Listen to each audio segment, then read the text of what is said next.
Okay everyone, Jody Jameson here for By the Minute Mixed Martial Arts. Something a little different. We're going to do a top 10 list. We're going to do, in my opinion, 10 fighters who I think should get a title shot in 2017, but I don't think will. If you enjoy this video, please like and share and subscribe to the channel as well. If there's anybody who I leave out of this list that should be on it, let me know. If there's anybody that you think I am wrong about, then that is fine. So we're going to start with number 10.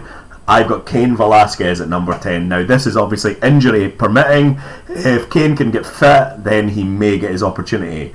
I think though, the way the heavyweight division is at the moment, that Cain is most likely to be left out on the sideline or need to fight once or twice before he gets his title shot. And I think they might be looking at a situation where they fast track Francis Ngannou towards the title picture. Cain lost the belt in 2015. Fair enough, he's only fought once since then, but I would like to see Cain get his shot before then.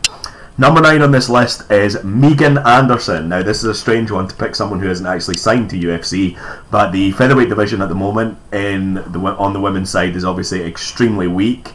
Megan Anderson, the current Invicta featherweight champion, I think she should be maybe not next in line because obviously you're talking about Cyborg, but I would like to see a situation where Megan gets a title shot in 2017. I think she's more than deserving, but I honestly see a situation where Cyborg's going to get the shot, and I don't see Cyborg fighting twice this year, and I do see Cyborg beating Germaine de Randamie. So I would expect you're talking round about August, September time for Germaine and Cyborg, and that kind of leaves Megan out of the picture till 2018, but I think she's more than deserving. Number 8, there are rematches always going on in this division. I think Dominic Cruz is at number 8. Now obviously Cody Garbrandt deserved to win the fight. I thought 48-46 was the right score, but I don't think that Dominic is going to get another title shot anytime soon, to be honest. He was undefeated for 10 years. He lost to Faber at WEC in March 2007 and then didn't lose again until December 2016. We're looking at Garbrandt defending against Dillashaw in July. I think they're going to look further down the division for the next challenger after that for the winner of this. I don't think they want to end up in a position where they have the same 3 guys going round and round in circles for the title, so I can see Dominic Cruz being the odd man out here. Number 7 on my list is bantamweight Sarah McMahon. Now Sarah McMahon has been extremely impressive over her last 3 fights. 3 wins, the last 2 by arm triangle, and I think she's definitely next in line after the winner of Valentina Shevchenko against Amanda Nunes. The problem with that is that if Nunes retains against Valentina Shevchenko, Sarah McMahon's last loss at the end of 2015 was to Amanda Nunes, so that's a bit of a problem. But Nunes' next fight after that was Valentina Shevchenko, and here we are again. Sarah McMahon to me seems a little bit underappreciated in that division. She had her title shot against Rousey, but she's never got close since, despite some good results. So I would like to see Sarah McMahon getting the next shot after Valentina Shevchenko. Number 6, Joseph Benavidez. Now this is always going to be one of those where I just don't think UFC want to give him a chance, to be honest. The problem is he has fought Demetrius Johnson twice, and I'm making the assumption that Demetrius is going to beat Wilson Heiss in a couple of weeks, and I think a lot of people are making that assumption. To me, Benavidez, obviously the first one against DJ was a split decision. It was very close. The second one, DJ smoked him. But the way Benavidez has performed since then, 6 straight wins. I mean, you can't argue with that, to be honest. So 6 straight wins has got to get you back in the picture. Number 5, Britain's Jimmy Manuwa at light heavyweight. Now, Manuwa has 2 losses on his record. He's lost to Rumble and he's lost to Gustafsson.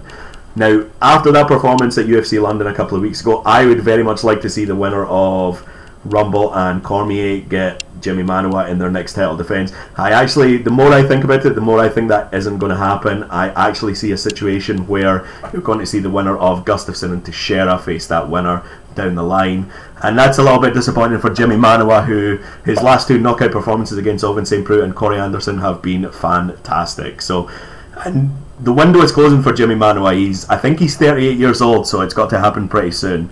Number 4 on the list, and I can keep this one very short, is Tony Ferguson. Now, a spoiler alert, when I'm talking, not a spoiler alert, disclaimer, I'm not talking about interim titles when I talk about this, I'm talking undisputed titles. And basically, I don't think Conor McGregor's going to fight in 2017. If McGregor does fight in 2017, this is the only fight you can book. And I don't think they're going to strip Conor before the end of the year, so that's why Tony's going to be left out, unfortunately. I'm sure he will be booked for an interim fight down the line, though. Number 3, Gegard Mousasi at middleweight. 6 wins out of his last 7. His only loss was to Uriah Hall, which he then avenged a year later. Gegard has done more than enough. If he beats Chris Weidman, he's got to be in the picture, but unfortunately the way that division's gone with Dan Henderson getting the shot and now GSP getting the shot, I feel that there are so many deserving candidates in that division who are being left out. Gegard, I think, is going to be left out yet again. Speaking of that, number 2, Jacare Souza. Now, Jacare's only loss since 2011 was to Yoel Romero by split decision in a fight I actually thought he won. I don't know what more Jacare can do, but I honestly think that in the middleweight division, Bisping is... I think Bisping's going to beat GSP when it comes up, and I think that Bisping will defend against Yoel Romero. Yoel Romero is obviously well deserving, but so are Jacare, so are Gegard, and I think they're going to be missed out in 2017. And number 1 on the list, and I may be wrong about this one, he might get his shot, but for me, number 1 on this list is Demian Maia. Now, Demian Maia, 6 straight wins. The beauty of Demian Maia is what he does is he gets in there, he wins his fights, and he comes out with no damage. So, but I do think the UFC doesn't want to see Demian Maia as their champion, and I think that he's been overlooked far too many times that I kind of think he's going to be overlooked again, and I would not be surprised to see Demian Maia just not give up, but just kind of look past the title picture and go screw this and kind of try and ruin everybody's plans. Maia's coming up against Masvidal in a wee while. That's going to be interesting, but you can also see, as dangerous as Masvidal is on the feet, you can see a situation in this fight where Maia's going to take him down and take no damage, so we'll see what happens when that comes around. So that was my list. If you disagree with anything, leave a comment. Please like, share and subscribe. Thank you for watching, and I will speak to you again with another top 10 list and other stuff very soon.